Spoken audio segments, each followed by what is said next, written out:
everyone, and welcome to Mackey Arena, and welcome to the BoilerBall pregame show, where tonight our second-ranked Purdue Boilermakers play the Michigan Wolverines. I'm Rob Blackman. The good-looking guy to my left is Chris Forman. The even better-looking guy to my right is Bobby Ridell. We thank you for joining us on Hammer Down Cancer Night here at Mackey Arena.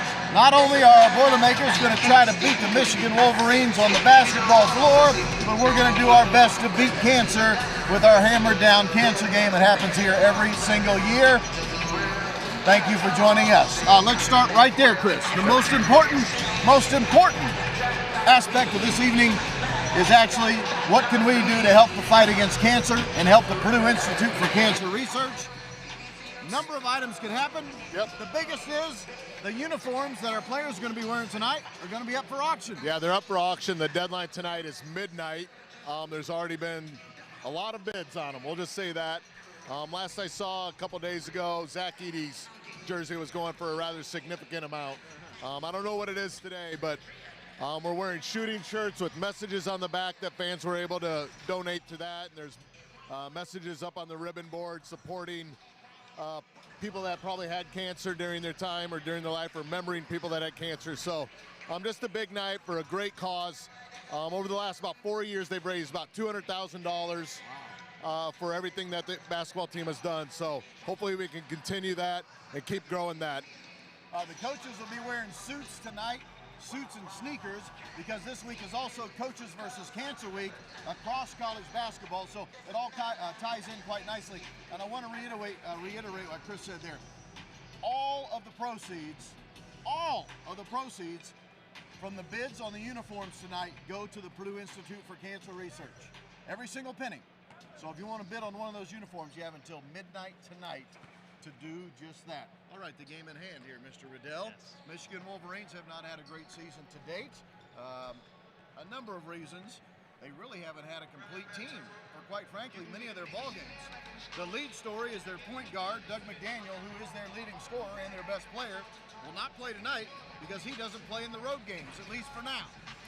Yeah, quite the interesting scenario here with Doug McDaniel. Not one that I've ever seen before, certainly. He's on a academic suspension, which means he's playing the home games, dressing the home games, but not participating in the road games, which is interesting. I've never seen that, but obviously they feel like if he's able to stay in Ann Arbor consistently, he's going to be able to meet those academic requirements that they feel like he needs to meet. So Purdue tonight is the benefactor of not having to deal with their leading scorer, leading assist man, kind of the straw that stirs the drink for the Wolverines.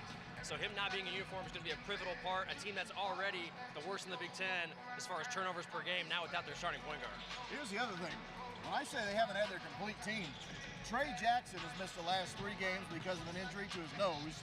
They're just now getting back Jace Howard, who had a stress fracture, so he had to miss most of the season. He's just now coming back. They've also played Jalen Llewellyn, who's now their point guard. He missed a lot of games early in the season. And, oh, by the way, their head coach, Juwan Howard, wasn't around early in the season because of heart surgery. They really haven't had their whole team all together.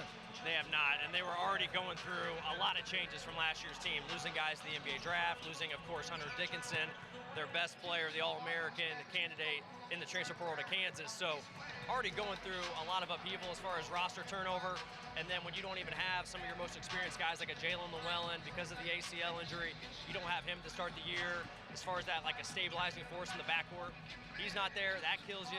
And then Jace Howard, he's a veteran guy at least. You know, maybe not the most talented guy on the team, but he's a vet. He's not there for a long time. So then now no Doug McDaniel. Just a really tough situation for them from a personnel standpoint. I'll add to that too, Bobby. People don't remember this, but they had Hunter Dickinson, they had Caleb Love from Arizona on campus and was ready to go there, and Terrence Shannon from Illinois. So, like, they're missing a lot of key parts that they could have had. 3 potential All-Americans, actually. That wouldn't look too bad on one roster. Chris, let's talk about our guys, Zach Edey in particular. Tonight, if he gets to 25 points, and the way he's been playing lately, it's very possible, he will score 2,000 in his career.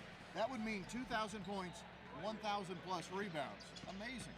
Yeah, the superlatives that Zach Edey's putting up, I mean, how do you describe it, really? The story that he's cementing himself in college basketball circles, just going from an unranked recruit, really, that no one knew about, to a two-time National Player of the Year, because, let's face it, he's going to win it again this year the way he's going. So he'll become, if he gets to 25 tonight, he'll become the 6th player in school history with 2,000 points. He's already surpassed 1,000 rebounds. He's shooting 63% from the field for his career, which, if he does that, if he gets to 200 blocks, which he only needs like 5 blocks to do that, he, David Robinson, and Patrick Ewing are the only players in NCAA history with 2,000 points, 1,000 rebounds, 200 blocks, and 60% field goal percentage. It's remarkable to think about where he's come from in just 4 years. I want to add one more thing on that too. You see a lot of these numbers and people breaking records. Zach's doing this in a 4-year career. Like, a lot of these guys who maybe have broken some of these records have played a 5th year due to COVID or whatever. Zach is a 4-year player setting unprecedented marks. You know, the amazing thing too, like, people are taking it for granted. He's posted 3 straight 30-10 games, Right. and it's just kind of like, that's cool, you know, like, what's he gonna do next, you know? I want to piggyback, Bob, off what you were talking about. Let's also remember his first 2 seasons, he was a backup to Travion Williams. Right. He was playing 19 minutes a game his Splitting the first 2 game. years. Yeah, especially that freshman year, really, you know, a role player for the most part. His sophomore year definitely came into his own a little bit more, but, you know, really just having 2 official years as being a major piece as far as getting a lot of touches per game. So he's just a fascinating player and so fun to watch game in, game out. Here's what I remember the summer leading into Zach's junior year. The big question around college basketball was, boy, can Zach Edey handle all those extra minutes? He can only play 19 minutes a game last year. I think he's done just fine. Chomping at the bit, it appeared, to get those extra minutes. Yeah, he's been fine. Okay, Zach's been the lead story, as well he should be. Everyone in college basketball knows his name. They might want to know also the names of Braden Smith, Fletcher Lawyer, and I would also throw in Mason Gillis and Camden Heide, because offensively, what they've been bringing to the table, Chris, they are putting up some amazing numbers too. Yeah, their three-point shooting has been absolutely huge for the Boilermakers. You can't just control Zach Edey because he's become such a good passer. So if you double him, he's going to find an open man.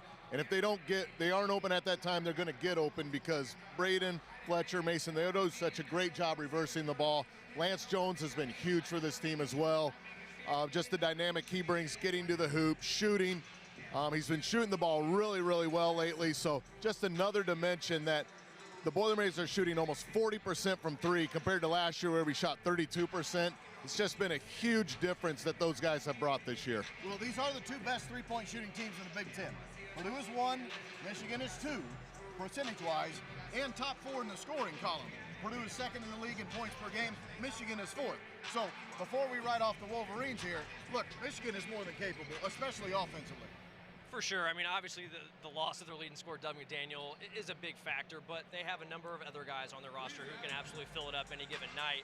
You know, a couple guys in their front court, guys who had come back from last year's team, Terrence Williams and Will Cheddar, really shooting the ball well from the perimeter.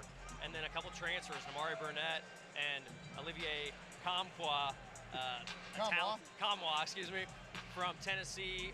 Kamwa from Tennessee and Burnett from Alabama. A couple transfers they got in the portal. Those guys really athletic, long, athletic, can finish at the rim or mid-range, and even shoot the 3. So a number of options there for them offensively. Tonight is the 67th straight sellout here at Mackey Arena, as our Boilermaker fans will be hoping that our team can win and move to 18-2. That is significant, Chris, because 18-2 starts in Purdue basketball history.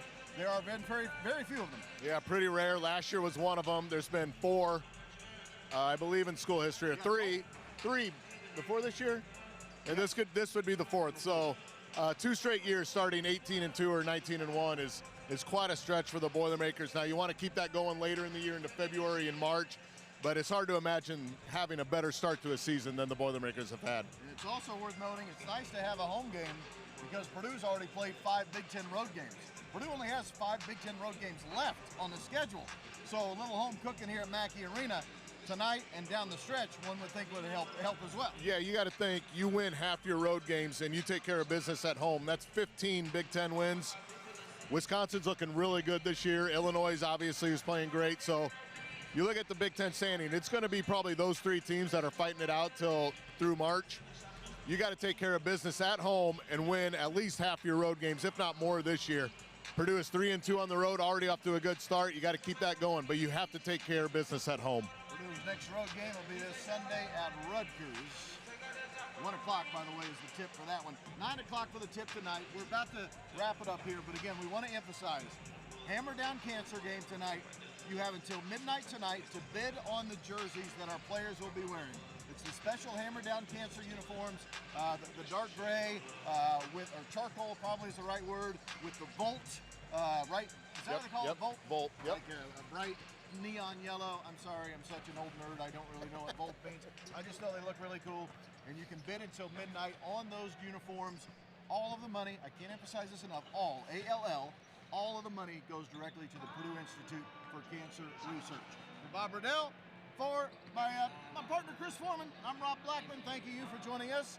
BoilerBall live tonight here on Facebook. Have a great night, everyone. Boiler up, and let's hammer down cancer tonight.